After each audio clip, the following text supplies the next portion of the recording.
Hello, ladies and gentlemen, and welcome back to Just Because Wrestling. We are here, and it is, I wouldn't say an off week, but like it's one of those, kind of, how would you describe it? I really should be planning out these intros. Um, It's like a Wednesday. It's like a hump day. It is a Wednesday. Is today Wednesday? no, It is. today's Thursday. No, No, it's what not. what I meant is that we don't have a guest. But I don't know where you were going with your Wednesday. But no, we don't have a guest. Had we did have a guest, kind of provisionally booked, and then that kind of fell through. Then once we realized that was going to fall through, we tried getting another guest, but it was kind of too late. So we decided to just wing it and do an episode just us. So I don't really know what's going to happen here. Last night was obviously Blood and Guts for AEW. So we'll talk a bit about that, obviously, as well. The big news around Daniel Bryan's contract this week as well. So we'll discuss that. And is there anything else within the wrestling space? Two things that come to my mind anyway that you didn't mention were Dark Side of the Ring is back. Back tonight. Nice, yeah. Tonight in the States and then tomorrow where we live. And what's it called as well? Also, Lucha Underground is back. Lucha Underground is returning. Oh yeah. Well, it's Aztec Underground now. Azteca Underground, yeah. It's no longer Lucha Underground. It's now Azteca Underground, and I don't think it's going to be its own company anymore. It's going to be a part of MLW, which is also interesting to note because MLW have been in talks with WWE about a working relationship in the last couple of weeks. So, yeah. if you were looking at it from that sense, like there could be a possibility that they kind of revamp the Raw Underground concept under that banner. Yeah, that's what I was thinking. Yeah, like that's what I thought as well. Like that thought did come into my head. That like obviously because the whole underground thing and Lucha Underground did have a very kind of Raw Underground had a very Lucha Underground feel to it in the sense that it was like this underground fight club in this kind of exclusive area, whatever. Like obviously Lucha Underground was much different, but like it did have that kind of environment of kind of like that it was this underground thing. Yeah. We know that Dario Cueto is back, who was the authority figure of Lucha Underground. He's back now as El Jefe, and it'll be interesting to see the role he plays because in the original Lucha Underground, like when he came in, he had nothing to do with wrestling beforehand. He's an actor, and he's a Mexican actor who was brought in to play this role of an authority figure, and like it's an interesting concept, like to like someone who you know isn't going to be involved as a wrestler, just hire an actor to play someone. Do you know what I mean? It's kind of an interesting idea, and he was very well received, and he was involved in a lot of storylines, and like obviously he brought in Matanza Cueto, who was one of the big heels of Lucha Underground, who, if you don't know, was Jeff Cobb, and like he was obviously a former Lucha Underground champion and stuff. He was his brother, I think. Either his brother or son. I think it was his brother. But yeah, like Lucha Underground, obviously famous then, not just for really good matches and stuff and the whole Lucha Libre style, but also just for the bonkers storylines, just the absolute lunacy of the place, like people getting killed off, people getting beheaded. Well, did someone get beheaded?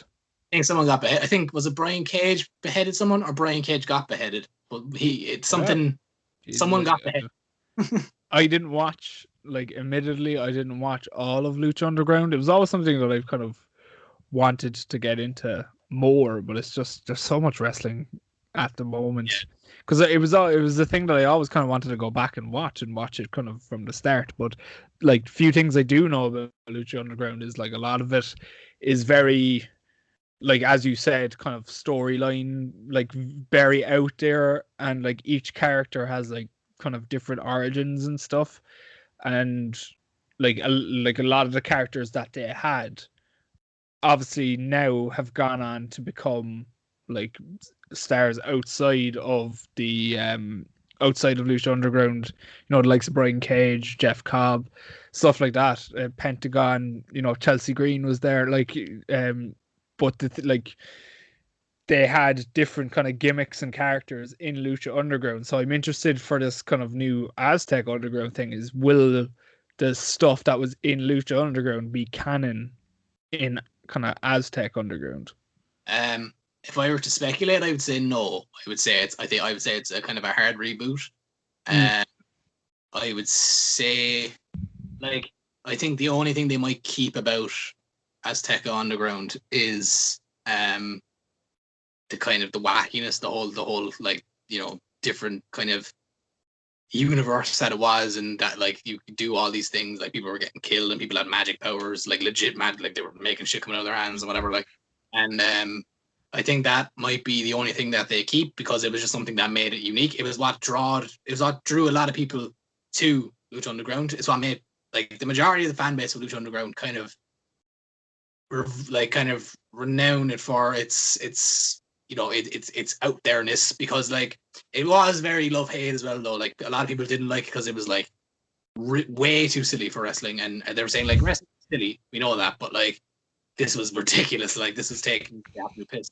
But I think as well, one thing that Lucha Underground had that was kind of ahead of its game, really, was the use of cinematic matches and the use of cinema, cinematic, kind of promos and stuff. Yeah. I impacted a good bit of it as well, over the last couple of years. But obviously over the last year, kind of cinematic matches have become kind of not normal. They don't happen every week, but things that we kind of expect. Oh, that'll be a cinematic match, or that'll be a cinematic match, and we don't mind it, because if they're shot well, they turn out really entertaining. And it that was one thing I had that was kind of ahead of the curve, really.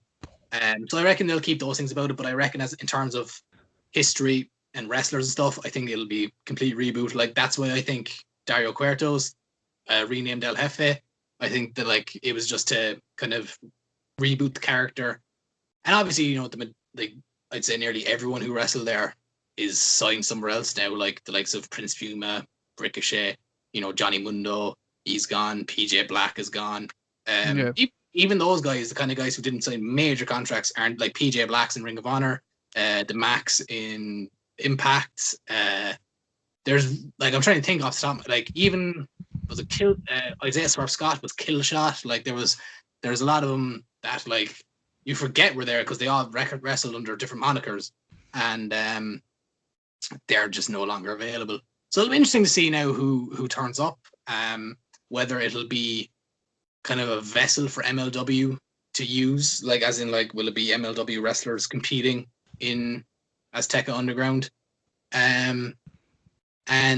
or will they just get new people in? I know there's probably an abundance of talent out there that are just waiting for a stage to shine on, and who knows, that might be what it is.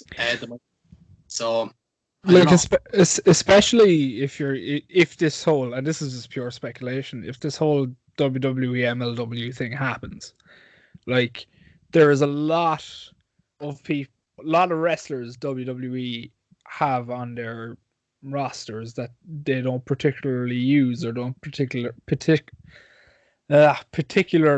know what to do with, the likes of Ricochet, the likes of Aleister Black, all these kind of people that could fit well. Ricochet obviously did, he was Prince Puma, but but someone like Aleister Black kind of fits that kind of Lucha Underground or Aztec Underground, if it's going to be the same kind of concept, that kind of mold.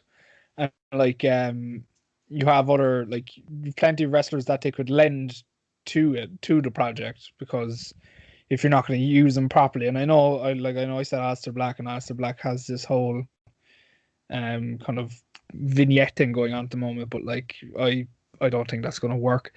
But so it'll be interesting. Again, it's pure hypothetical speculation that MLW and WWE are going to work together. You just have to see. I'd be surprised if MLW announced this or did this thing and they had no kind of infrastructure in for additional wrestlers because they don't have many people on their roster.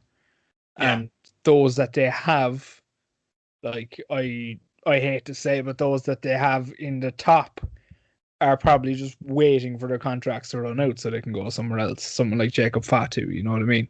Yeah. Like, Yeah, like no, I mean, like what you say is true in the sense that like MLW's roster isn't exactly the deepest. Like they don't have a very expansive roster, we'll say. Um, Now, granted, the people they do have are very talented, and they are, like you said, Jacob Fatu's one. Leo Rush is under contract there now. He'd obviously be well under the Azteca Underground thing. And there's many others like Simon Grimm, aka Simon Gotch, he's there now as well. Like all of Contra Unit is quite good. Like, but the thing is, like, where is the talent going to come from here? In the sense that it would be incredibly beneficial if a working relationship with WWE could be manifested. Just because WWE have reams of talent that they can afford to lend out, and it would be a fantastic experience for those. Like not even the likes of Ricochet and Aleister Black, whatever. Like them too, they'd obviously be great for it. But like just guys in NXT who are looking for a start, like guys in NXT who are like it could be a precursor to NXT. And I know like people don't want there to be an NXT to NXT, and that's kind of what like Evolve was. It's kind of what NXT UK is in a way, but. It's a way of kind of getting TV time for a smaller audience, or like in front of a smaller audience, because you would have to think that there would be a smaller audience. And yeah, I mean, like it could be used in the sense of how Japanese wrestling companies use Excursion. Yeah, just send them off for a year or so and bring them back. But like you mentioned Daniel Bryan earlier. Daniel Bryan recently spoke about that he wished WWE did that. Like he thinks that like it's a fantastic idea to send wrestlers in training to other countries, to other promotions to learn and gain experience. Like that's why it works so well in Japan. That like they send their guys off to Ring of Honor and CMLL and Rev Pro and other places, Impact, and they get heaps of experience. They get to wrestle a whole host of other guys that they wouldn't get the chance to wrestle in Japan, a whole host of different styles, and they come back then way more well-rounded. And you see the success of the Young Lion program, like the likes of Jay White, the likes of Kazuchika Okada, and way more. There's the list is endless, really. But well, look, I wouldn't use Okada as the example because Okada's Excursion was so bad that they pulled him out of there and they stopped working with Impact. Yeah, I know, but like I would go so far to say that the Okada Excursion did work in a sense because he gained relationships with the likes of the Young Bucks that would then lead to bigger things like the Young Bucks joining Bullet Club, and you could argue that the Young Bucks helped bring Bullet Club to a place that they never would have gone before. Yeah. So I wouldn't say that it was completely wasted. Like I think there's experience taken from everyone. But like I'm just thinking off the top of my head as well there now, like MLW do have a working relationship with AAA as well. So it would be interesting to see would some of their guys come over. I don't know if it's an exclusive working relationship or is it just a thing that happens every so often. I didn't know that. Because I know obviously AAA have a relationship with AEW. I didn't realize they had one with MLW as well. Yeah, AAA are actually quite, they're quite good for kind of, and they have a relationship with Impact as well. And like, well, yeah, I knew that, but like I know like the three of them are all kind of intertwined at the moment, and New Japan is kind of blowing hot and cold on it. But the thing is, like, that's why it's so weird because AAA and New Japan won't work together over New Japan's relationship with CMLL, and then it's like it's it's like stepping on landmines. Like it's very, very, very convoluted and strange. Yeah, it's a weird one. Like there was a recent AAA title match on MLW Fusion recently enough. It was Laredo Kid came over to defend the MLW Cruiserweight Championship. Was it the Cruiserweight title, I think? and he defended it against Leo Rush in a winner-take-all match for Rush's middleweight title. And Rush won, so Leo Rush is the current middleweight champion in MLW and cruiserweight champion in AAA. So, yeah, so like it's enough of a working relationship that they're willing to have one of their titles change on their show. Yeah. Actually, just to kind of clarify, or not to clarify, but just to talk about that while we're on the subject, did you catch any of Omega's interview on Dynamite last night? No, I didn't. Did he get confronted by Orange Cassidy? Did that happen? Yeah. So what it is now is that it's going to be Cassidy and Pac next Wednesday on Dynamite for the number one contendership because they're ranked 1 and 2.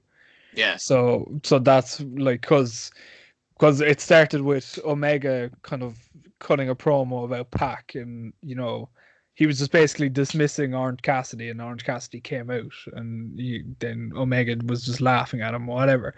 But that's not the thing I wanted to talk about. What I wanted to talk about was that there has been slight, like, I wouldn't say controversy. Controversy is a bit overdramatic, but like there's been slight kind of there's been people being vocal about the promo and how Kenny like portrayed the titles. So Kenny came out wearing the AEW title.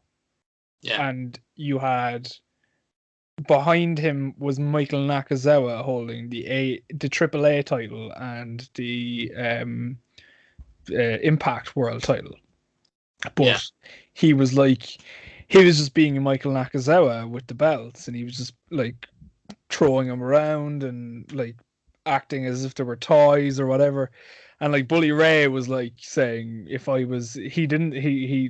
spoke about Impact because I read his comments about it this morning. He was like, I would be so pissed off because you obviously put your belt on Kenny Omega for all his title exposure, and here's his sidekick on AEW treating it as if it's a fucking toy you buy in a store. You know what I mean? Yeah. So what do you think? I know you didn't see it, but like from my description or whatever, what do you think about that? Well, no, I mean, I would tend to agree with Bully Ray there. That's like, because do you know what though? Like, even I had a problem when he won the Impact title, and not that I didn't have a problem with him winning the Impact title. That's fine, whatever. But like, when he won the title, he was handed the AEW title, he was handed the Impact title, and then he was handed the TNA World Heavyweight Championship. Yeah. And I know they did a whole thing with Moose, and Moose was calling himself the TNA champion, and then they unified the belts with Rich Swann. But like, why is that title recognized when like it was literally brought in as a kind of a gag? And it's more to do with the visual of him and the belts, I reckon. Oh, I know, but like I'm saying, they literally have a third belt in the AAA world, like the AAA Mega Championship. Like, if I was AAA, I'm like, why didn't you hold up our belts? Why was our belts not even? Well, yeah, there's that, but I don't think, I think you said this recently, or else I might have dreamt it. I don't know. Wrestling seeps into my dreams nowadays, but did you say something about AAA held the belt? They had the physical belt or something? I think we talked about it because I remember we talked about like why he doesn't have it out like all the time. Yeah. I think I saw something that they might retain the championship just because they're based in a different country, and the fact that like if the shit hits the fan again and Kenny can't come down to defend it and they may have to vacate it and stuff. Yeah. Like, just to have it there. But I was saying like there's no real reason for them not to have copies. Just no real reason. Oh yeah. Other belts. But he did have it on Dynamite last night. That was I could be wrong because I don't watch Dynamite every week, but that was the first time I've seen it on Dynamite. It's not the first time. He has had it there before, but it was literally the only time he ever wore it before. Was it when he defended it? Either when he defended it or he wore it. I don't know if you remember. It was in the build-up to the Moxley match. He was wrestling. Was it Phoenix? He wrestled Phoenix on a Dynamite, and he came out in a shirt, and everyone was like, "Why is he wearing a shirt?" Whatever. And then when Phoenix ripped the shirt off, or like Phoenix went to punch him or do something, and when he ripped the shirt off, he was wearing the AAA title. And I didn't know that. It was like, basically like him saying like, "Oh, you're a Mexican. I'm holding the top Mexican prize currently. Like, what are you gonna do?" Like, Yeah. But no, he has brought it up before, but usually only when he's defending it. That's the first time I think I've heard of him bringing it out just to show that he's got all these titles. Well, they barely showed it. Like, they showed it once with Nakazawa. Like, the thing Bully Ray was saying, like, if you, and it does make sense, if you want to get this whole he's the belt collector thing, then have him wear all the belts. You know, like having fucking Michael Nakazawa behind him doing a fucking dance with it makes like doesn't propel the belts or doesn't even propel Kenny Omega, because it's impressive when you're holding these 3 belts, like one around the waist, one on each shoulder, not one around the waist and your fucking butler is behind you there You and your Nakazawa doing the waltz with it, like. And that was another thing about last night, about Dynamite, and like I try to refrain from being too critical about AEW because, you know, people will just think I'm biased or whatever. But like the match with Moxley Kingston versus Omega and Nakazawa. Yeah. Like, which one of them does not belong in that match? You know what I mean? Like, yeah. Well, I suppose it was just a me. Like, I suppose it was just trying to avoid doing the Good Brothers versus Kingston and Mox again. They're obviously building to Kingston and Mox versus the Bucks at Double or Nothing, and like, you know, well, okay, that's fair enough, but then why? Like, I know you didn't see the match, but like, it was a competitive match.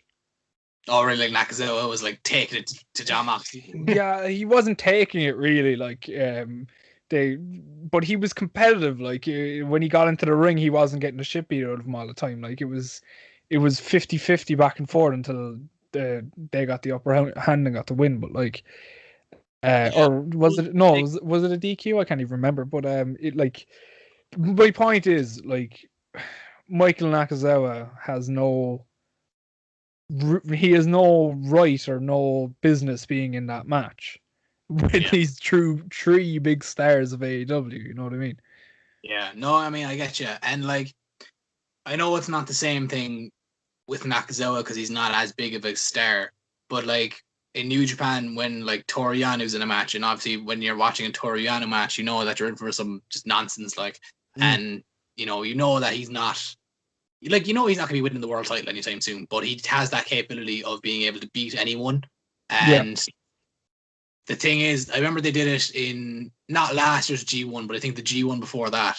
He said like in the build up to it that he was done with sneaky style, and that like he was actually going to wrestle people, and like fair play was his whole thing. Like he was going to take part in fair play, and like they made up the fact that like when he was in college, he was like a really like decorated collegiate wrestler, and he's actually like a really good amateur wrestler. And the thing was, he was wrestling matches, he was taking people down with double legs and tying them up, and like he was really, really good. And like, I guess they could do something like that. Nakazawa was saying like when he was in DDT and stuff, he wasn't like he is now. He was actually a serious wrestler, and just as he got older. But like that, like that's a story. You know what I mean? Like if that's the story they wanted to go with, then fair enough. But like, I don't want 1 week Michael Nakazawa sort of like fucking oiling turnbuckles and fucking whatever, and then next week going toe to toe with John Moxley, one of the like the PWI 500 #1 best wrestler in the world, and like you're talking about, and there's no explanation as to why 1 week he's a fucking imbecile and the next week he's going toe to toe with literally the best that the world has to offer.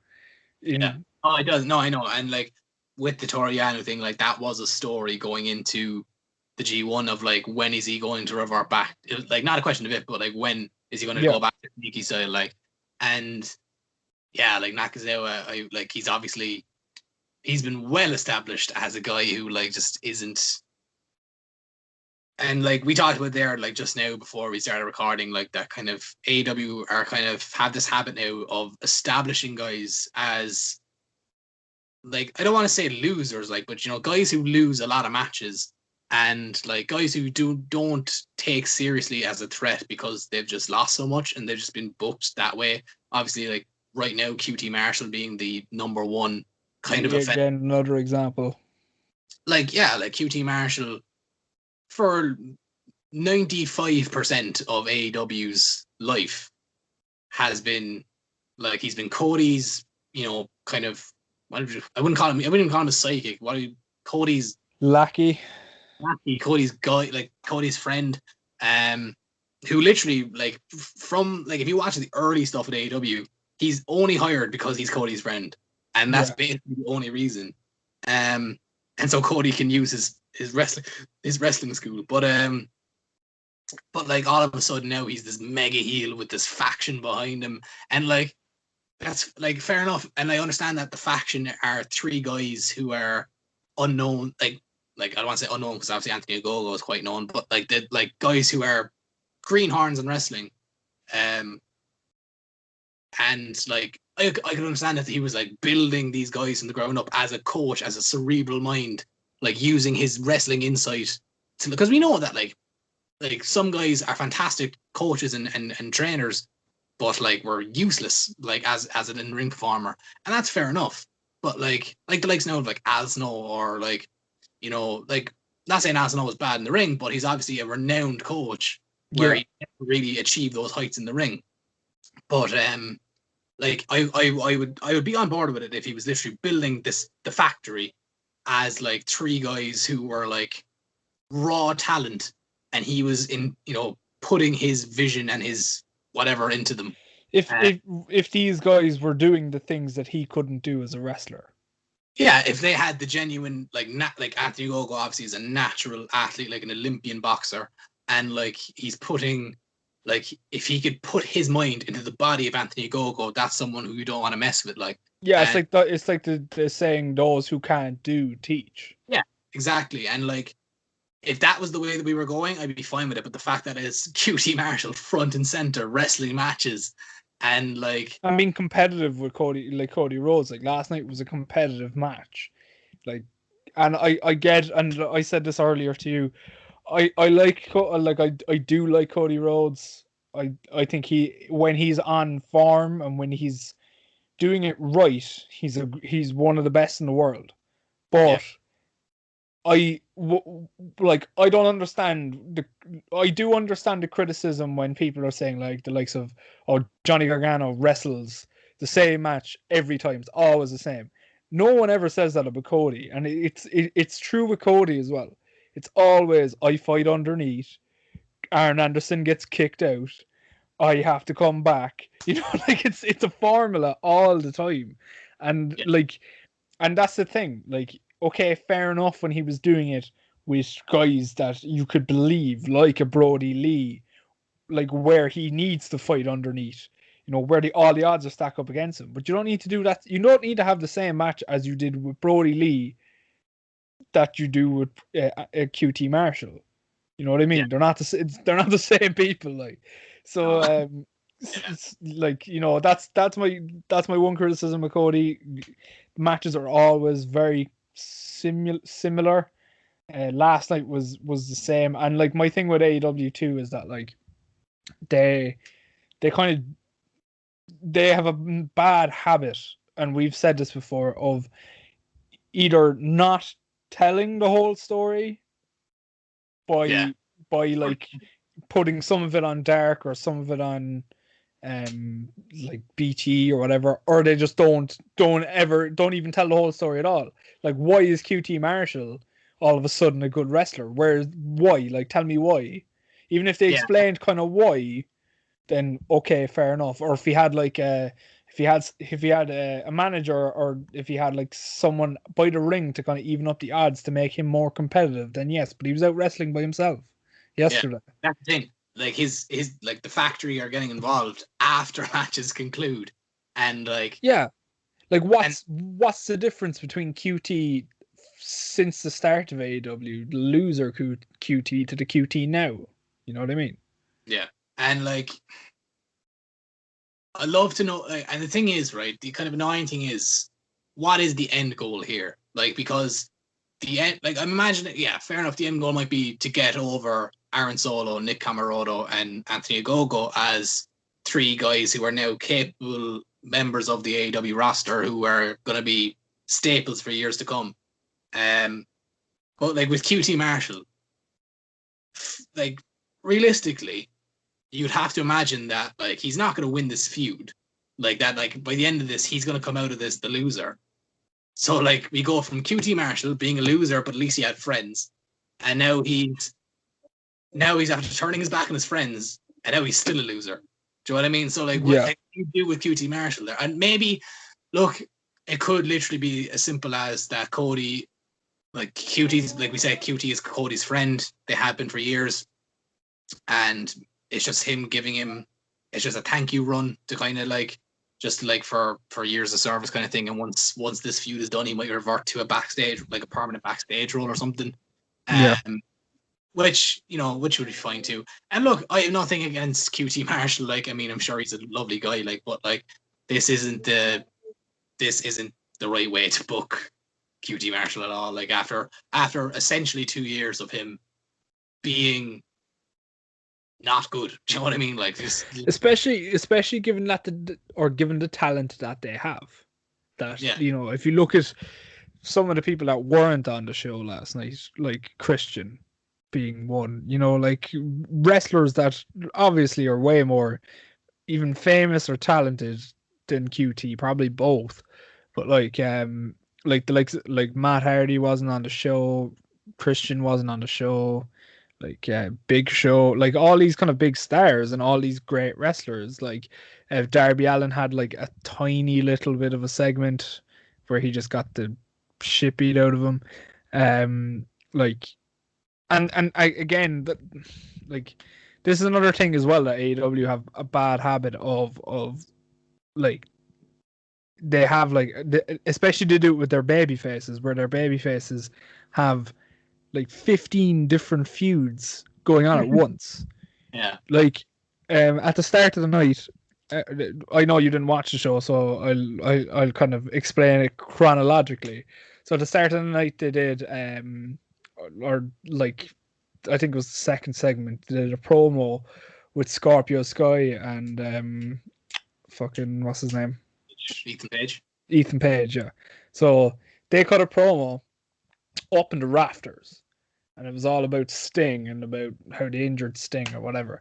And then, but obviously they're up in the rafters, so who else is going to be up in the rafters? Only Darby Allin.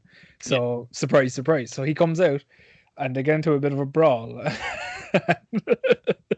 I don't know if this was designed, but like whatever way him or Ethan and Darby like brawl way down the thing. I don't think they were supposed to go way down like the kind of rafters. I don't think they were meant to go that far, and Scorpio Sky was supposed to obviously come in and get the upper hand. But like he was supposed to come in with a trash can, but he picked the trash can up and realized how far away they were. So he's just running like Donkey Kong with the fucking trash can above his head for at least a half a mile. He's just legging it like, and then he fucks it off him or whatever. And they end up anyway throwing Darby down the concrete stairs, and it looked fucking nasty. Like Darby just took the bump fully. Like. Oh, I looked horrible, and Darby was clutching his arm, like it looked like he broke his arm or something. But okay, that was fair enough, and they were like, oh, the commentators were acting like Darby was dead, and it was, oh, we'll update you, and like, oh, it's disgusting, and how dare these rapscallions type thing, and then like 2 segments later, Miro comes out, and he's like, Darby Allin, I'll see you next week. It's me and you for the TNT title. And he actually had a good line of, you'll realize what it's like when you're the man who won't die and you meet the guy who's willing to kill you, or you're the man not afraid of dying and you meet the guy who's willing to kill you, or something like that. It was a good line anyway. But like, nothing was mentioned about Darby's medical condition. Nothing was mentioned about the 2 men who assaulted him and fucked him down the stairs. Like the attempted murder that happened 2 segments before that. Like it's so all of a sudden Darby now is in a feud with Rusev or Miro. I keep calling him Rusev, and he's in a feud with these guys, and. Yeah. There's probably another fucking 5 people calling Darby Allin out, and Cody's always the same. Like, Cody's in about 4 fucking feuds at a time as well. And even with Kenny, they did it with Christian a few weeks back, where Christian almost got him in the Unprettier, and then all of a sudden, just nothing was ever heard of that again. You know, like it's like Tony Khan recently came out. It might have been this week, and he came out and said that like he wants to have a roster that he can put on fresh matches every week and not do the same thing like 17 weeks in a row, or whatever. Like, which is fair enough. That like no one wants to see that. No one, like everyone's up for seeing fresh matches every week, but that doesn't mean have your wrestlers be involved in feuds. Like, it's fine to have a match that means nothing on TV and have it be a story, have it be a tool to advance a storyline, like another storyline. Like Miro. So like, right. So Darby Allin is in a feud with Ethan Page and Scorpio Sky, right? First off, why the hell is Scorpio Sky there? That makes no sense to me, right? So like Scorpio Sky, he won that ladder match back at, was it Full Gear? Was that ladder match or no? When did he? It was Evolution or Revolution or whatever it was. Revolution. Sorry, yeah. He won. Yeah, he won that ladder match at Revolution, right, to become the #1 contender for the TNT title. Fair enough. That's fine, right? No problems with that. Then you have that match with Darby and Scorpio Sky. Darby wins, but you use it to turn Scorpio Sky heel. Fair enough. That's fine. No problems there. But like, it was very easy for Darby to go one way and like Scorpio Sky go another way. Have Scorpio Sky feud with someone lower down on the card, a feud that he can win to establish himself as a credible heel, so he can come back up the card and eventually maybe win the TNT title, or maybe even further. Who knows? But you've taken Scorpio Sky out of SCU, out of this group, and you've put him with another guy because of why. Like, literally, what do they have? And not only that, they never properly explained why he was gone from SCU either. No, he literally one day, like, he started going off having singles matches because, was it Daniels was injured or something? And like he started going off having singles matches, and next thing he's just separate by himself and a heel. But look, that's fine, whatever. We get over that. But like, Ethan Page comes in, and Ethan Page has been a guy who has been kind of severely slept on for the last, like, literally 10 years. Do you know what I mean? Like, he's been a guy for a very long time. And this, like, when he debuted at Revolution as the mystery guy in the ladder match, and people were so hyped because we were one step closer to getting an Ethan Page Darby Allin feud on the main stage, because I don't know if you ever saw it, but those two had a feud back in Evolve, and it was literally one of the few that. Well, he mentioned that. Yeah, he mentioned that in his thing, in his promo. He was like, he at first they took a shot at Evolve for no reason at all. He was like, I'm not going to bore people talking about a match or hundreds of matches that no one saw. I was like, that was just unnecessary. But second of all, then they were talking about like that Darby has a plate in his arm because of Ethan Page, or he has a scar above his head because of Ethan Page and stuff like that.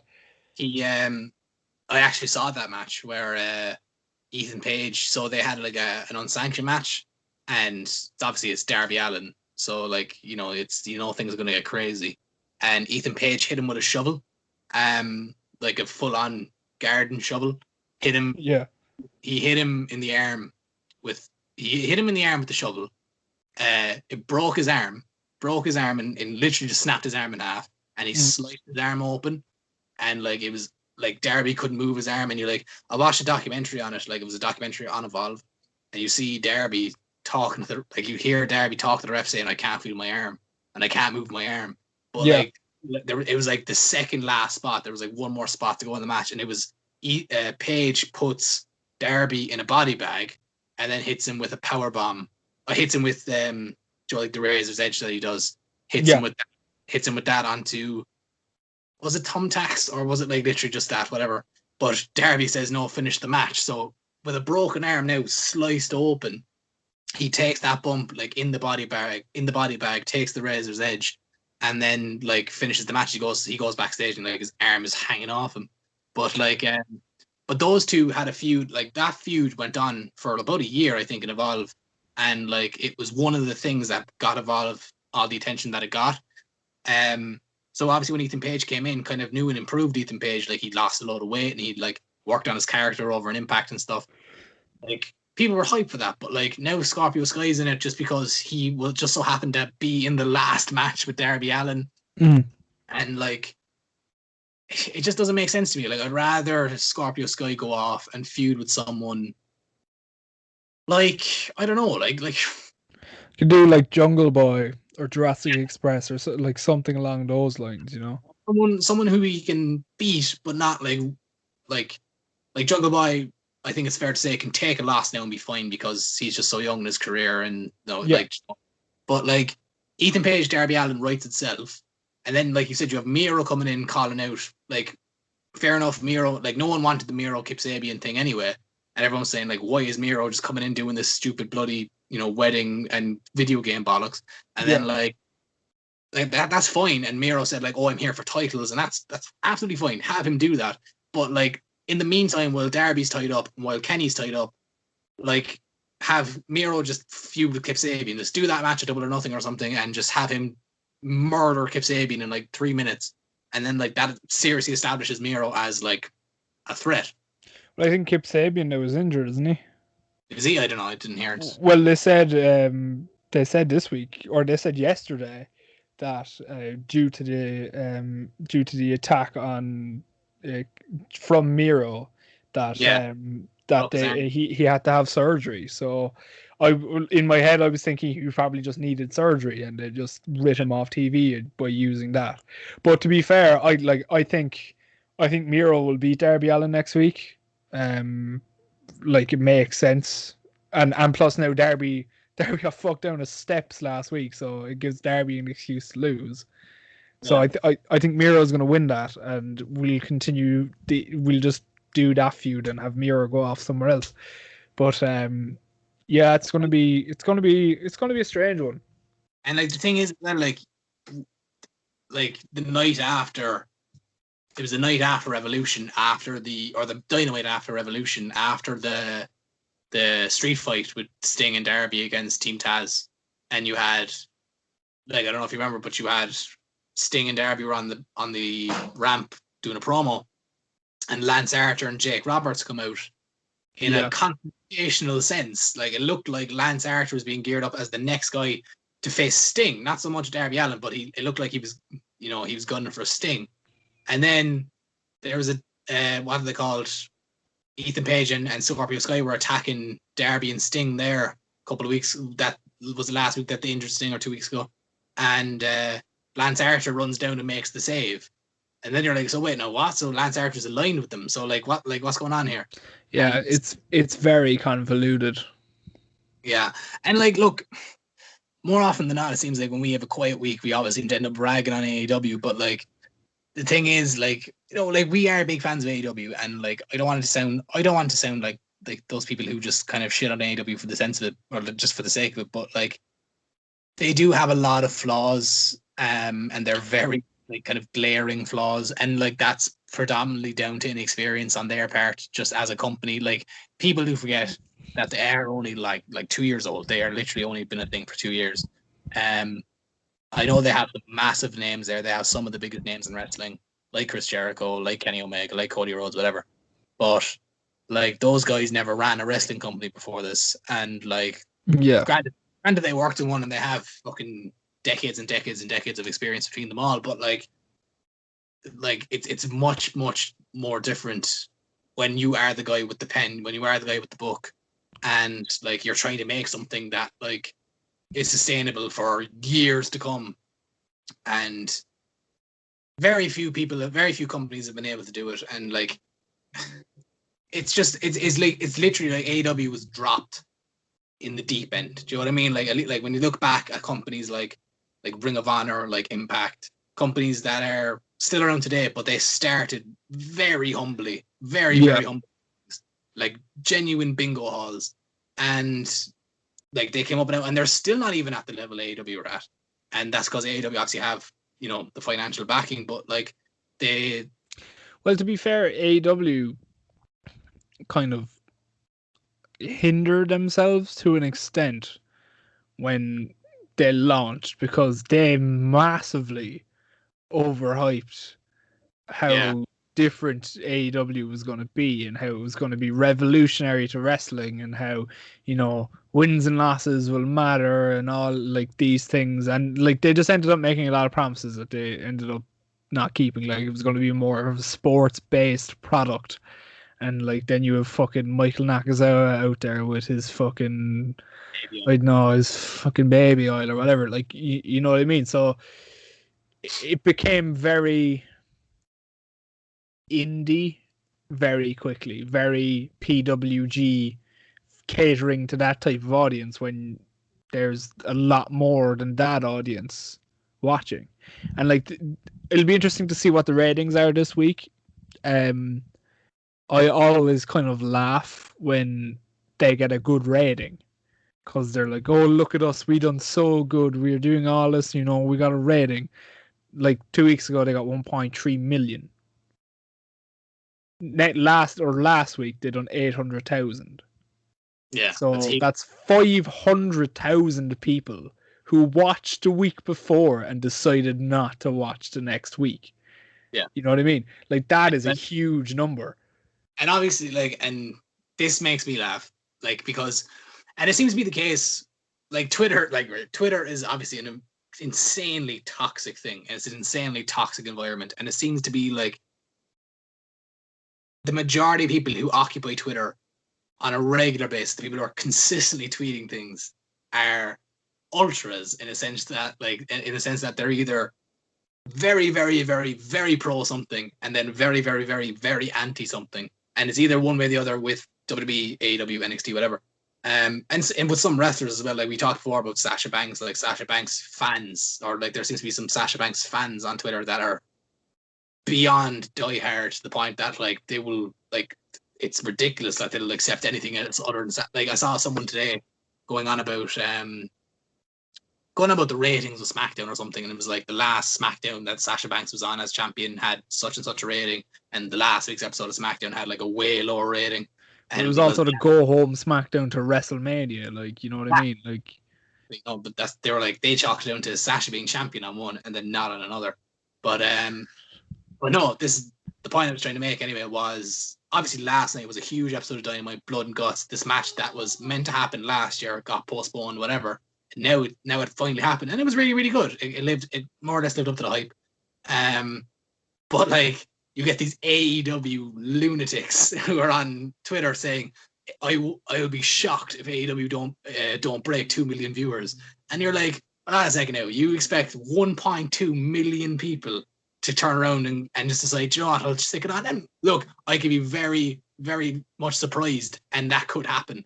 But like, that is like, go from 800,000, go from a drop off of 500,000 to then an increase of 1.2 million. I saw some guy on Twitter, I don't know who it was, but I saw some guy on Twitter said that they're going to do 3 million. Nothing does 3 million, sir. Like, SmackDown's debut on Fox didn't do 3 million. Like, you're talking about, like, they could have put fucking WrestleMania on RTE and it wouldn't have done 3 million. Like, you know what I mean? Like, you could have done it on the most accessible TV program and it wouldn't have done 3 million viewers. Like, there's no way AEW, like, and I know they're saying, like, oh, well, you know, the Monday Night Wars, they're 6 million or whatever, or 12 million people were watching wrestling. And I've said this before, and I'll keep saying it until I'm blue in the face. It has been proven that it wasn't 12 million people watching it. A lot of that was 6 million people who were just flicking back and forth in the channels. You know what I mean? But like 6 million people is still a lot. Still a lot of folks. But like, it wasn't on demand. You couldn't go onto YouTube that time and just watch like clips. Of these matches. You had to watch the show.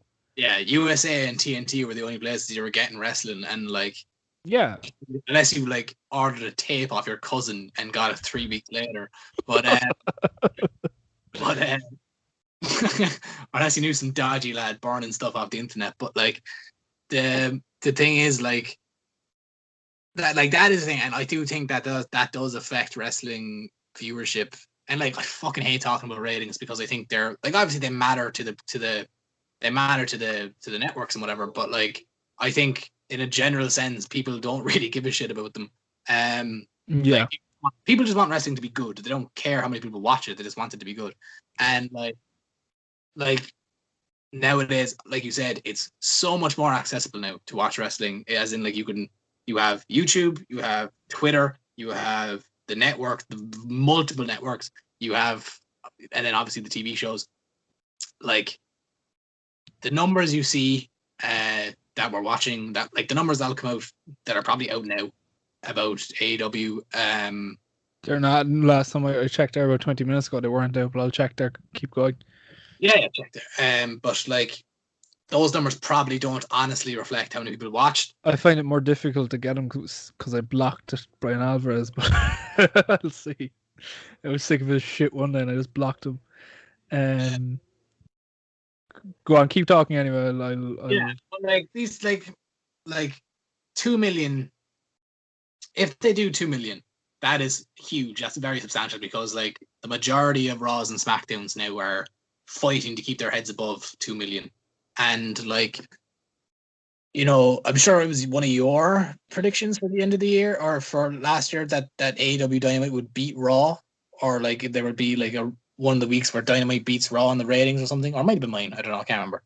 But yeah, like just like some guy here is like, the viewership must be 3.24 million. First of all, where did you pull that number from?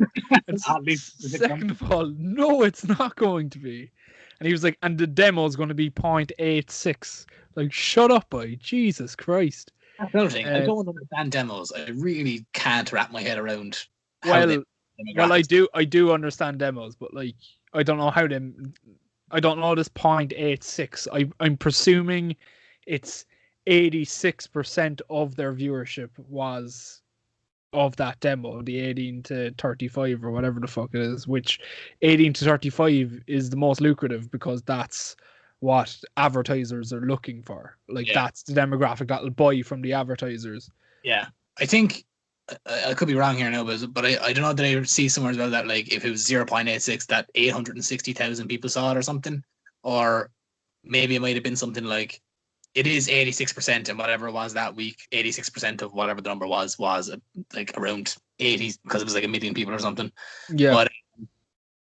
But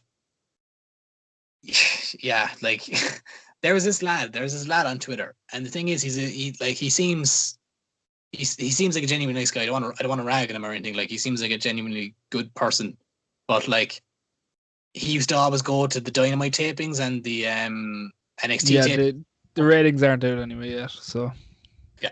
But he used to always go to the Dynamite shows and the NXT shows before they were live. And what he would do was, he was really good. He was a great account to follow because he would go to the NXT shows the day they would do their tapings, and like, you know, like when they were literally block booking out up to like Takeover, and he would tweet out, like, obviously he put like spoilers now, and he would put out like, you know, who, you know, what's happened and who's returning and stuff like that, like.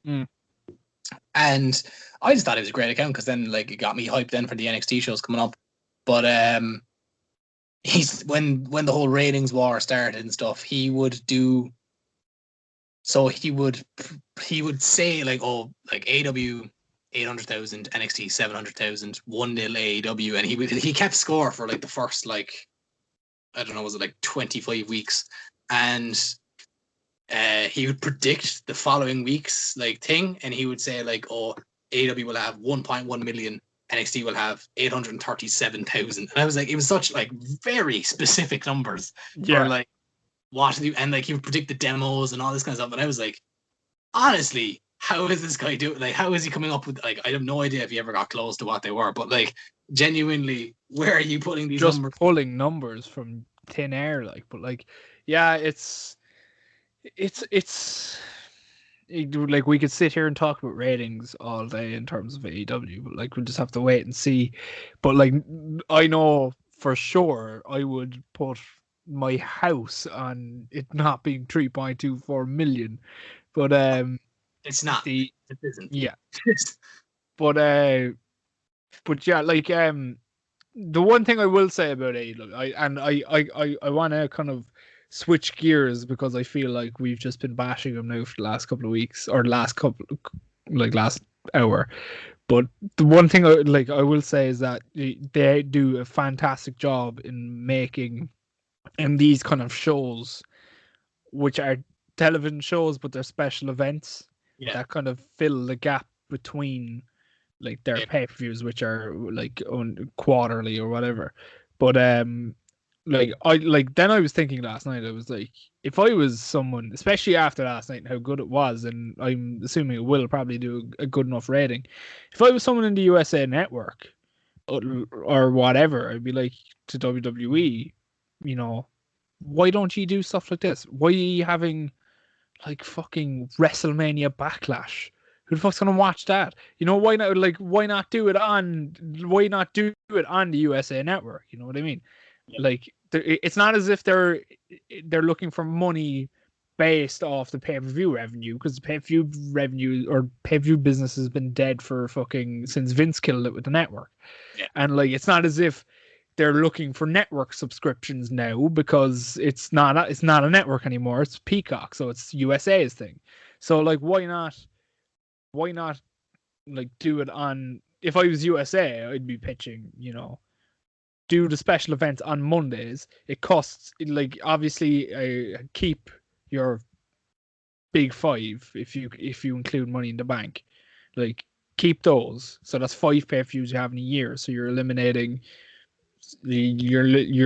7 pay-per-views. Let's say, like, that's 7 TV days, 7 like days you have to pay crew and setups and lighting and all this. That's 7 days where, especially when they go back on the road, you're saving that money. That money must accumulate to near $1 million in production, and you just like do fucking the shows on the Monday, like these special event shows, like Yeah. AEW are doing, and it'll draw a better rating, and then you can sell the rating, or you can use that rating to promote Peacock and the network.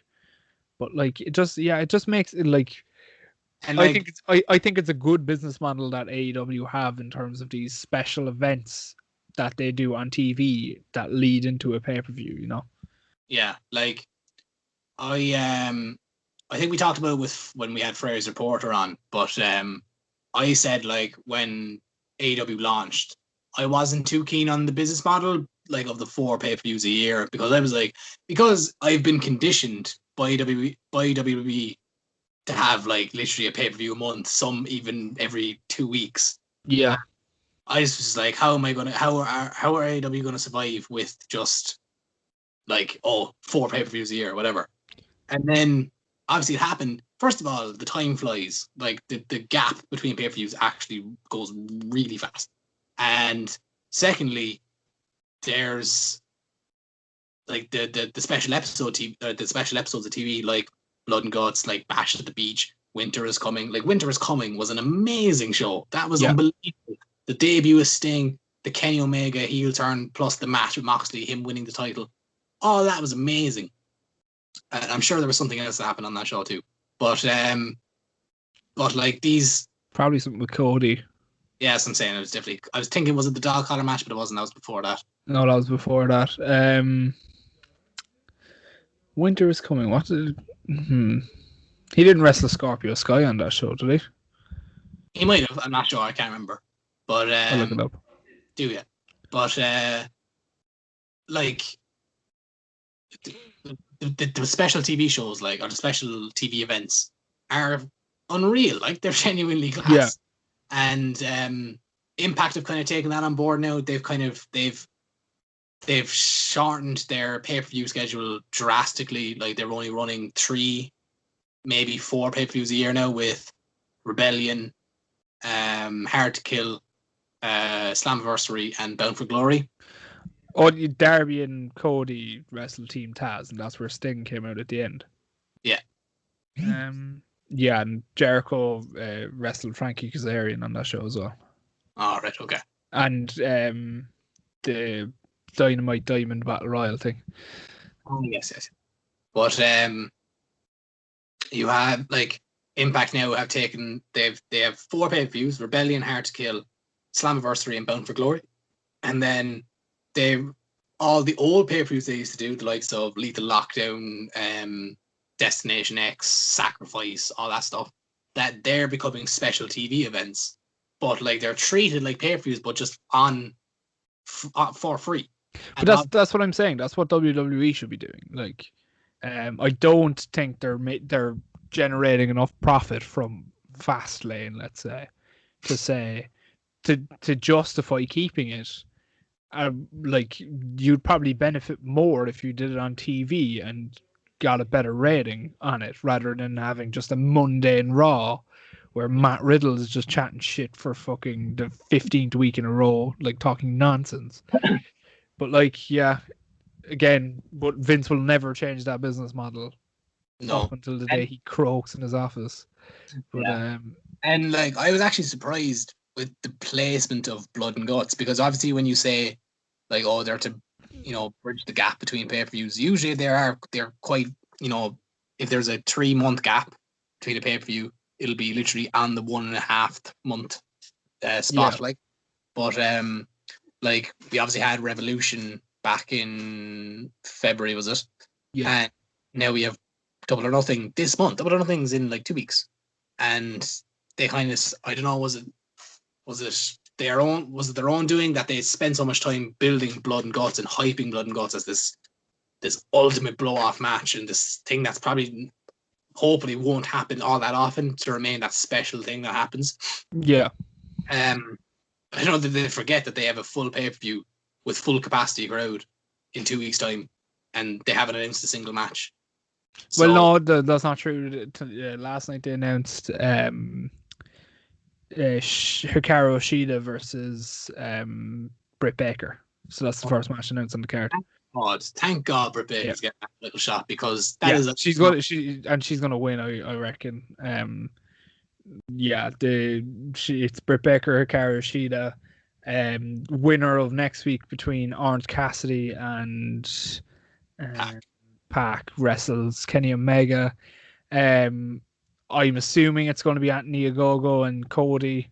Yeah. I think Young Bucks versus Mox and Kingston.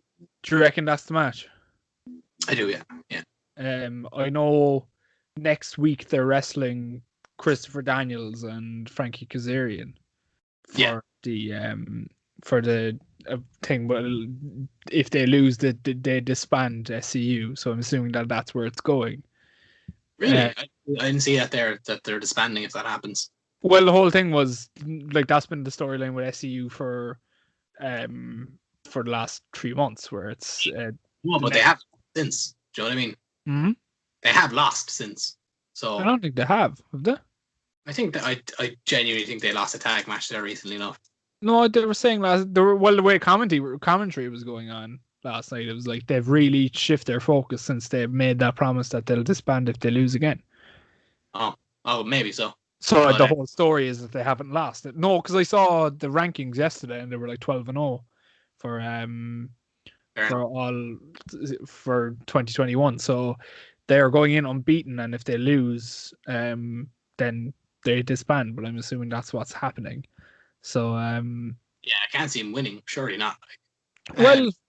You could have him win and then have him lose it again at Double or Nothing. Like, just that just seems kind of cheap. Like I don't know. Like you'd have to imagine that Christian will wrestle on Double or Nothing somewhere. Like obviously the TNT title will probably be involved at some point, whether it's Darby and Ethan Page or Darby and Miro or Miro and someone else or whatever. Probably the most interesting thing now, obviously after last night, is what happens with the Pinnacle. Like do the Pinnacle feature on Double or Nothing? Do like what happens with the Inner Circle? Obviously Jericho's been written off. You would think foreseeable, but the rest of them are fairly fresh. But like, what would you? Well, not fresh. I won't call them fresh, but like, they're not going anywhere. They're still going to be around. So it'll obviously be interesting to see what happens with them. But yeah, I know we'll talk about that obviously as it kind of unfolds and obviously the week of we'll break it down in full. But kind of getting off topic of AEW, because you could kind of rant and rave about AEW all day long. You mentioned at the start of the show Daniel Bryan. Yeah. And his contract expired last week. So, like, if you don't know, he wrestled Roman Reigns for the Universal Championship in the main event of SmackDown, with the stipulation that if Daniel Bryan lost, he would have to leave SmackDown. But unbeknownst to more or less everyone, that was actually Daniel Bryan's last match on his contract. Last appearance on his contract on his current WWE deal. So technically, he's a free agent right now. He can technically go wherever he wants. Which has been funny in the sense that, like, the speculation people have, like, come forward with, you know, people have said, like, oh, he'll just go to NXT, which would be great. I would love that. People are saying he'll just resign with WWE in a backstage role. You know, could happen. Obviously, AEW has been thrown out there that he'll show up and that, like, he'll sign there. But my favorite one, and I said it to you already, my favorite one was I've read someone report that Ring of Honor are gearing up to give Daniel Bryan, offer him a deal. The company. And like, look, no disrespect to Ring of Honor, they're one of the most prestigious companies going, but like, what number do they think they can throw at Daniel Bryan that WWE can't triple? Do you know what I mean? Like, they're like, what? Well, I don't think, they're obviously not relying. They're just going to rely on Daniel Bryan maybe feeling nostalgic on the day they offer him the contract, because obviously they're not going to match the money WWE are going to offer him. Like no other company aside AEW and WWE are going to be able to match the money that he'd get there. But they're just hoping that he wants to go on this kind of indie retirement tour, which I kind of think is what is happening. So I could see. I said to you yesterday privately that I think the way this is going to go is that he's going to go on this little run where he'll do shots here and there for all companies, but he won't sign for anyone. So he'll wrestle one or two matches in Ring of Honor, finish out his career in Ring of Honor. I could see him wrestling, going to AAA or CMLL or else New Japan. He said he wants to do Triple Mania, he said that's something he wants to do before he retires, which is a really weird thing, but a really specific thing he wants to do. But well, there you go. And I could see him going to AEW, kind of like kind of what Zack Ryder and these people have done, where they turn up for a couple of weeks and then they're done. But obviously it's Daniel Bryan, so it'll be a much bigger factor. So there you go. So it'll be obviously on a much larger scale because it's Daniel Bryan. But then he'll do that for like a year or a year and a half, I think, and then he'll go back to WWE and retire. Like, he'll go back, have one last run, and have one or two big matches, and then retire and get that sweet Legends contract. But I mean, look, I definitely don't think it's kind of unrealistic. I think there is a potential. I think he probably is thinking about it. I think he is probably thinking, like, you know, would it be nice to give the indie scene one more go around before I call it a day? Because every time Daniel Bryan gives an interview now, he's always saying like that his time is nearly up. He is saying that, like, he is, like, retirement is not that far away from him, and like permanent retirement, that is. And like he had said that this is the last full-time run of his career. So I am kind of against the fact that, or against the idea of him doing a full indie run, coming back to WWE, and then having one more run to WWE, because I feel like this was his last run. Well, not even like one run, but like I could see him going back for like 3 or 4 matches and that being it. Like, I could see it that, like, if that's the way it goes, if he goes to the Indies for a run, you see that he does his indie thing and then he comes back to WWE to be inducted into the Hall of Fame. I think that would be the crescendo then. But personally, I don't think he'll go to the Indies. I just don't think he'll. I think WWE. I know he kind of buttered his bread in Ring of Honor, and he kind of, he made his name there. But like WWE kind of elevated him to that legendary status of like one of the greatest underdog stories ever told, and gave him the platform to kind of showcase how great he was. And I think personally, what I want to see him in NXT for a run. I want to see him like have match. Like I want to see him wrestle Johnny Gargano. I want to see him wrestle Cole again. I think there's matches in NXT that are extremely tantalizing. That like are just too hard to resist. And I mean, you can make the argument that he could go to somewhere like the AEW, wrestle someone like Kenny Omega, whatever, and there's matches that he could have outside of there, but like I think they're available on his doorstep as well in WWE. But I don't know. I mean, like, look, it's all kind of up in the air. He hasn't kind of given any leeway anywhere. Like he hasn't given any insight.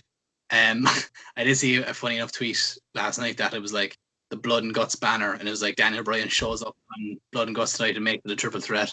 And I saw a thing was it was the two remaining teams left who haven't officially left the European Super League. And it's like Daniel Bryan is joined to make it a triple threat. Yeah. So yeah, no, I mean, it'd be interesting to see where he goes. Look, it'll be huge if he shows up somewhere else. If he shows up in AEW, that's the biggest signing AEW are not ever gonna make, but like have made so far. Yeah, like that's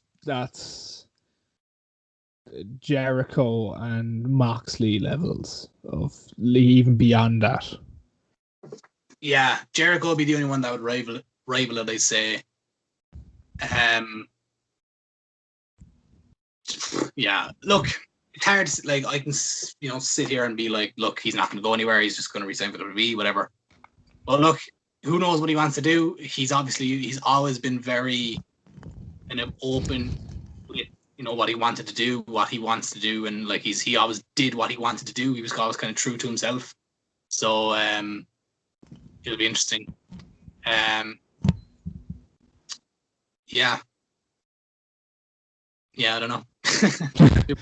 Yeah, it's it'll be an interesting one. Like, I think Daniel Bryan has had one of the most unique careers in wrestling, considering how much of an underdog he was and how much like he came into WWE, was fired on his first day, essentially, and like he ended up coming back and underdog and led to the whole way title, then injured, career over, didn't look like he was going to wrestle again, became SmackDown GM, all this it's such a unique story that I think no one has ever turned around and said, you know what, I just want one more run on the indies, why not? And I just see that for Daniel Bryan, because he is so unique that it'd be such a unique way to retire. It would be a lovely swan song for him. Like I'm kind of also like selfishly, because if he was wrestling independently, he would do a European tour at some point, and we would get to see him wrestle. But it'd be an interesting one. Like, it would genuinely be lovely. It would actually be heartwarming if he ends his career in like Ring of Honor and against. So imagine like he wrestles Samoa Joe his last match in Ring of Honor, and like that's the end of it or something, or Punk. Or Punk, because that's the thing. I was thinking it the other day, right? I was watching Cultaholic put out a list of the greatest Ring of Honor champions of all time. They did a list of greatest Ring of Honor champions of all time, and obviously number one was Samoa Joe. And kind of, you can't really dispute that, really. And they talked about the Punk trilogy and how like that helped put both men on the map, really, and like how it helped build Ring of Honor. And I was like, that match can happen now in a way. Like, I know, like, it could have happened to be Punk resigned, whatever, but like, we're living in a really weird world where, like, Punk has said that he'd come back if the storytelling was right and the money was right. Like, if they built to a Samoa Joe CM Punk match, however many, like, what is it, 20 years later, like, oh, I was like, that is something I would love to see. Like, could you imagine? And this is just complete fantasy booking, but could you imagine like a scenario where Samoa Joe signs with AEW and they do this thing, like, let's say Double or Nothing, where it's like an unveiling where he'll officially come to sign his contract or whatever, and like the second he signs the contract, Cult of Personality plays. Yeah, no, could you imagine? Like, we're living in a world right now, right, where I know that Joe, like, it's such a common thing with NXT anyway, especially, like, they always say the hottest free agent in wrestling today.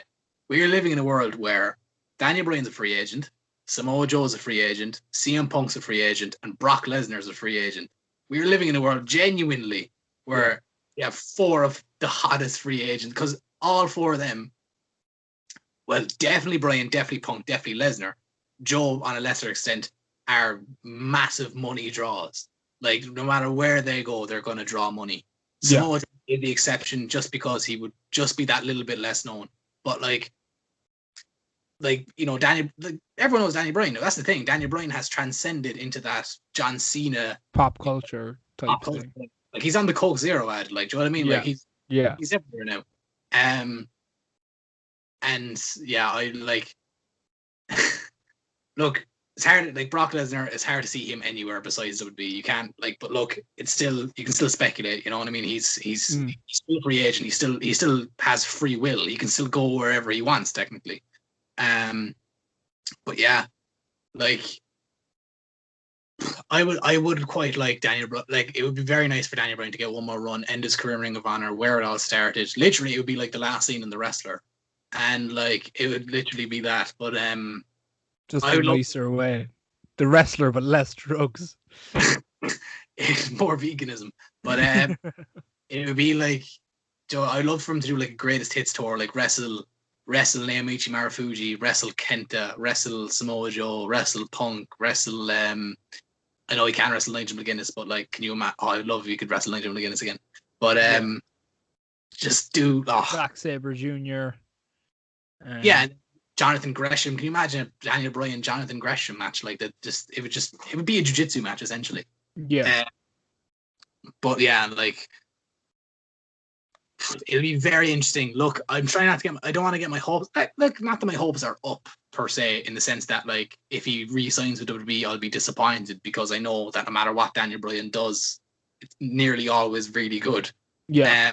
Because he also has that creative pull in WWE as well. So I won't be disappointed if he re-signs, but I will be shocked if he doesn't. I think it'll be very surprising if he doesn't re-sign. Well, like, considering, if you believe reports, he's been working as a producer or whatever, or backstage on the writing team on SmackDown. Yeah. So, you know, that's obviously probably a lucrative role for him as well. So I'm assuming that wouldn't be as easy to walk away from. So you'd have to see. But like, Daniel Bryan comes across to me as someone who doesn't really care about money. Yeah. Like, I think he could live off growing crops out his back garden for the rest of his life, you know. Like, I don't think he cares about much materialistic stuff. But I think it'll be an interesting one. I think there'd be a lot of money obviously for him on the indies as well, because could you imagine, like, t-shirts and stuff with pro wrestling tees, Daniel Bryan t-shirts? Like, there's a lot of money he could make there. And even if there was a bit of normality in the world by next year, like meet and greets and stuff, like, those things would sell out and bloody fucking. Oh, absolutely. Yeah. Like, I'd go to a Daniel Bryan meet and greet. Absolutely. Yeah, definitely. I'd go to a Daniel Bryan meet and greet. But yeah, like, but he is the kind of guy as well who will, like, finagle his way into signing for WWE, but also going on an indie run. That like, he was convinced WWE to let him go and run the indies for a few months. To be fair, if anyone is going to do it, if anyone is going to change the type of culture in WWE for that, then it's Daniel Bryan, because he's at a unique stage now where he doesn't need the WWE, but the WWE kind of need him. Yeah. So if they lost Daniel Bryan, like that's a huge blow. Like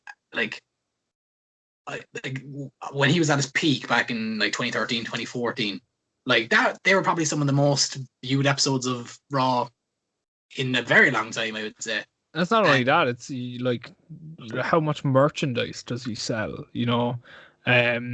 Like how much like kids resonated with him and still do since that run 7 or 8 years ago. So even kind of in a kayfabe sense, the whole fact that he's like this environmentalist, and he he's eco-aware and vegan and all that crack. Like his last 2 or 3 t-shirts, might have been more, are all made from 100% recycled materials. Yeah. And that's obviously a massive PR thing for WWE that look at what we're doing to reduce our carbon footprint and stuff, which is such an important issue in today's world. And like every company is making an effort to try and show people, oh, we're carbon friendly, or we're carbon neutral, or we're a green company. And like if WWE are like, look, we're making t-shirts out of recycled materials, like that is obvious. That's he is the person you want heading that up. Like it's so funny that that whole thing of our carbon footprint and stuff, and Vince saw it. It's like, let's make him a heel. Yeah, but it worked. To be fair, it did work. It did, yeah. Yeah, it'd be an interesting one. Again, it remains to be seen, because there's been plenty of times where we've talked about people potentially leaving and it just never materializes. Like, I know he technically has left, but I wouldn't be shocked either way. I wouldn't be shocked if he went and did an indie run, or I wouldn't be shocked if I woke up in the morning and he was after resigning. The thing is, if he does do the indie run, it won't be something that's announced. I would imagine it will be like he'll show up at Double or Nothing, or he'll show up at whatever, like, and at Triple Mania or whatever. And now, one thing, and I hope Tony Khan is listening, because I can see him doing something like this, where he'll do something at like Double or Nothing, where it'll be like an open challenge, or like a whole Christian thing, where it'll hype up and everyone will think it's Daniel Bryan. It'll be some fucking jobber that will get crucified over it. If 1.09 million was the number on AEW, but that came from our friend Alex McCarthy, so shout out to him. But yeah, what was the point? Oh, but like, this is the same Daniel Bryan who, crowd wanted him so much to be number 30 in the Rumble. They booed Rey Mysterio, the most unbooable man in the universe. Like, like, he draws emotion. So I'm afraid that they might do this kind of open challenge thing and fucking bring that, or get everyone's hopes up and not be Daniel Bryan. Yeah, like we talked about like Sasha Banks ultras. Like everyone in a way is a Daniel Bryan ultra, and like like everyone wants Daniel Bryan to do well, and wants him to like kind of be used correctly. And obviously that was kind of the cardinal kind of sin of that whole storyline of I don't even want to say storyline, because that was not an intentional part of the storyline. That was WWE just being like, this will be good. But no, look, time will tell, I suppose. We don't know when Daniel Bryan will show up, where he'll show up, but it's exciting times. It's exciting to kind of speculate. Other than that, is there anything else we need to discuss, or will we wrap it up here? For an episode that we had nothing to talk about on, we kind of ended up rambling on for a while. But I suppose Dark Side of the Ring was back. Yeah, that was the last thing. Sure. I'm looking forward to this season. Obviously tonight is the Brian Pillman double parter, so I'm looking forward to that. You know, it's such he's such a fascinating character, Brian Pillman, from like the stories of him convincing Eric Bischoff to release him, but not release him, and then but Bischoff released him, and he turned around and said, um, or he like Bischoff released him and thought it was going to be like a kayfabe thing, and then he just went to WWE anyway with his release paper. But you there?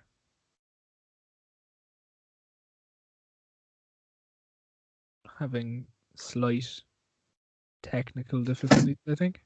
Yeah, I went there. I left Right. there for a second.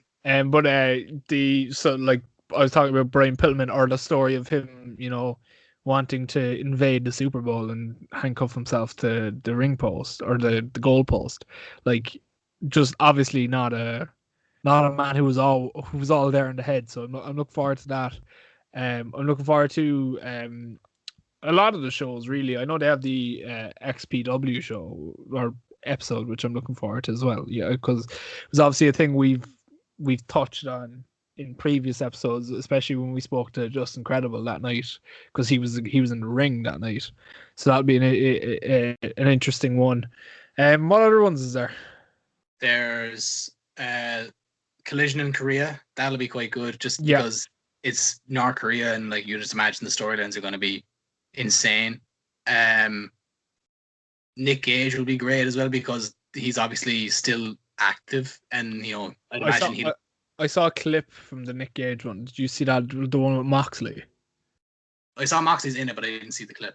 Oh, he shows a match where it's like a match that they had where they talked about like certain things that they were going to do in the match or whatever, but then Nick Gage just completely went off script, and like he said, like all of a sudden I turned around and he had a pizza cutter in his hand, and I was like, where the fuck did he get that pizza cutter? And he said he started cutting like my forehead or whatever, and I was like, okay, whatever. And then like he put the pizza cutter in Moxley's mouth and went like that then. And Moxley went down and he was like, I put my hand in my mouth just to make sure my tongue was still in there. Because I was like, this motherfucker's after cutting out my tongue, I think. It's like, what a fucking nutcase of a business this is. Yeah. So it was just him talking about like how Nick Gage just turns into a different person and kind of blacks out in certain scenarios and kind of loses the rag of himself. But that'd be an interesting one. We have there's the Grizzly Smith episode as well, which I think will be one. I think it'll be similar to the Jimmy Snuka episode from last year. That'll be kind of not so much like Jesus Christ, what a ridiculous business we live in, but more kind of like heavy. Kind of Jesus. But and considering, you know, his relationship with Jake Roberts, his son, you know, not a great story to tell there, but it'll be interesting. Other ones I feel like there's one or two kind of fluff pieces. I don't like calling them fluff pieces, but like more lighter topics. Like what was that one last year? It was was it Bryan. GFW or something like that? Not GFW. It was I know what you're on about. Herb Adams. Yeah, Herb Abrams. That was his name. Yeah, where he was just a nutcase coke head, or like the Brawl for All or whatever, like last year as well. So yeah, I'm looking forward to it. I think Nick Gage's episode will be similar to like New Jack's. Yeah, you're just gonna be like, what a fucking nutcase this man is.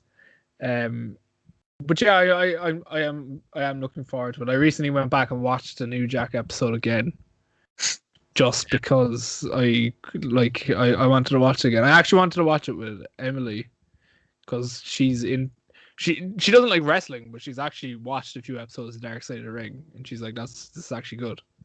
So like she watched the